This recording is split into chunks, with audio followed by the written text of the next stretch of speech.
Today, we're going to take a look at the Reti Endgame study. Now, if you're a serious chess player, I'm sure you already know all about this. But if you're a beginner who's just picking up chess, this is a really important endgame study to know. From this current position, it's White's turn to play. And at first glance, it seems virtually impossible for White to stop this black pawn from promoting while also defending his own, with the black king so close by. Now, this position is actually going to end in a draw if everything plays out correctly. And it's my job to show you exactly what those correct moves are to avoid a loss. Now, right off the bat, trying to catch that pawn with king to h7 is a mistake, because the king is not going to be fast enough to stop the promotion. Let me show you that. Okay? Now, the same logic applies if you're trying to promote your own pawn. The black king is going to get there in time to stop it very easily, like so. So, if you can't catch his pawn and you can't promote your own, then what's the solution behind this? The key element in these types of situations is to create multiple threats. Now, what I mean by that is trying to find a move that's going to both threaten attacking the h-pawn while also defending your own. So, the right move here is actually for White to play king to g7. So let's look at this visually. On the board, the numbers you see represent how many moves it's going to take for the white king to reach that square. So for the white king to reach h6, it's going to take 2 moves.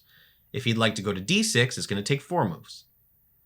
Now, based on this graphic, we can see that both the straight path from h8 to h2, or the diagonal path from h8 to e5, and then e5 to h2, they're going to take 6 turns each. So by playing king to g7, White's going to gain 1 tempo.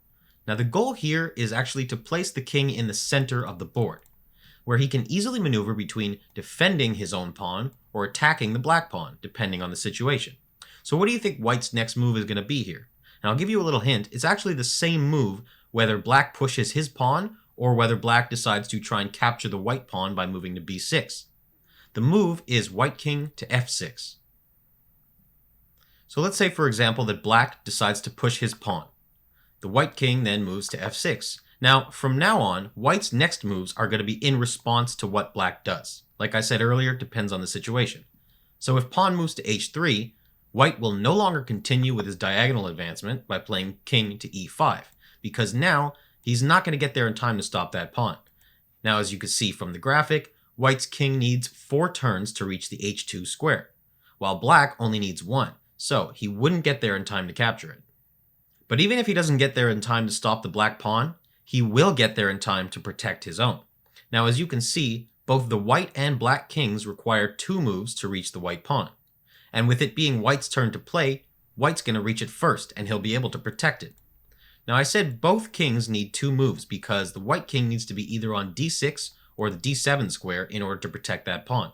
So, after pawn moves to h3, White is going to respond with e6.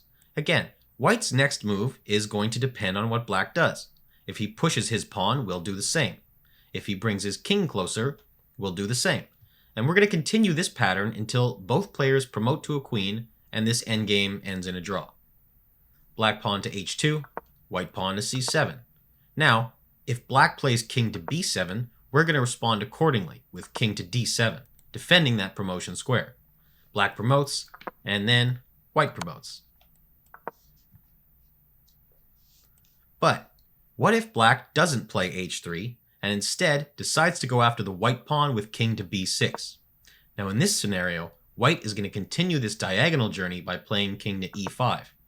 Now, we see from that graphic that with that move, White is still going to get there in time to defend both his pawn or capture the opponent's pawn. Here, White needs 1 move to defend his pawn and 3 moves to capture black's pawn on h2.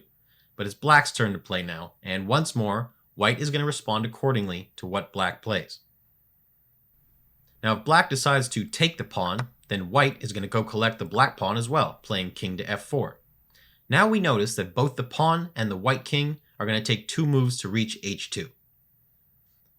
Pawn to h3, white king to g3. Pawn to h2, king takes, and it's a draw. Now you might be wondering, well, that's what happens when the pawn pushes, but what's going to happen if the black king moves instead? It's a very good question, and as we said earlier, no matter what black would have played, we're going to move our king to f6. Now, is this still going to be a draw for white? The answer is yes, and let me show you why.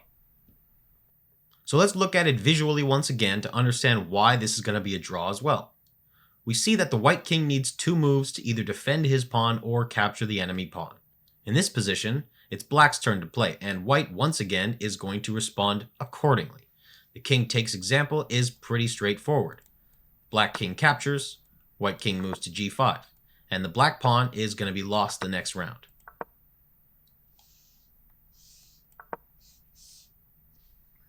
So let's take a second and analyze this pawn push continuation because it's a bit more challenging for white.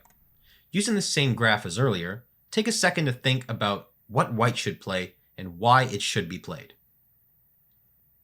So, we see that after that push, black only needs 2 moves to reach the h2 square, while white needs 4 moves. Here's the most difficult move in this position to find, and white's really got to be careful here. Now, based on the previous logic that we used, when we can't capture the enemy pawn, we're going to go defend our own. Now, white's got to be careful not to blunder king to e6, because after black takes, the white king is no longer going to get there in time to stop that pawn.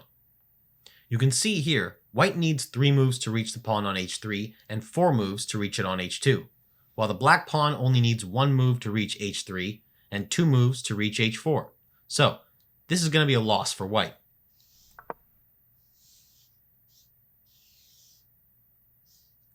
Now you might ask, what changed in that position and why did white lose the game? It's because white stopped creating multiple threats and committed too early to one plan, defending the pawn. Now we notice that the white king requires 2 moves to reach d6, and he can achieve the same result by playing both e6 and e5. We also observe that for white to reach h2, it takes 4 moves, and white can arrive there using multiple paths, starting with either e5, f5, or g5. So the common denominator in this case is e5. We see that playing that, we threaten both defending the pawn while also catching the enemy pawn if needed. This is the reason e5 is the correct move in this position and not e6. We said that we're going to focus our attention on defending our pawn where we can't catch the enemy pawn anymore. But in this situation, white can still catch that h-pawn. You wonder how? Well, let me show you. If black king takes, white's king moves to f4. And we see once again how both the white king and the black pawn need 2 moves to reach that square.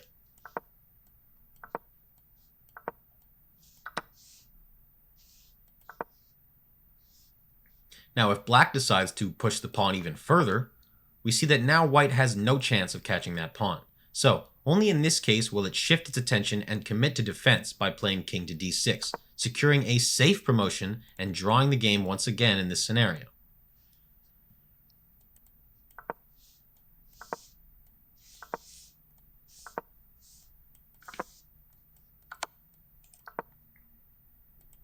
So that's pretty much it for the Reti Endgame study. It was developed by Richard Reti in 1921, and it demonstrates how a king can make multiple threats, and how it can take more than one path to any given location using the same number of moves. It's a must-know endgame for anybody who wants to take chess more seriously, and it can really be a lifesaver in some of your games. Now I hope you found this video useful, and as usual, if you'd like us to cover any topic in particular, don't be shy to write it in the comments section below, and we'll make a video about it. Have a great day.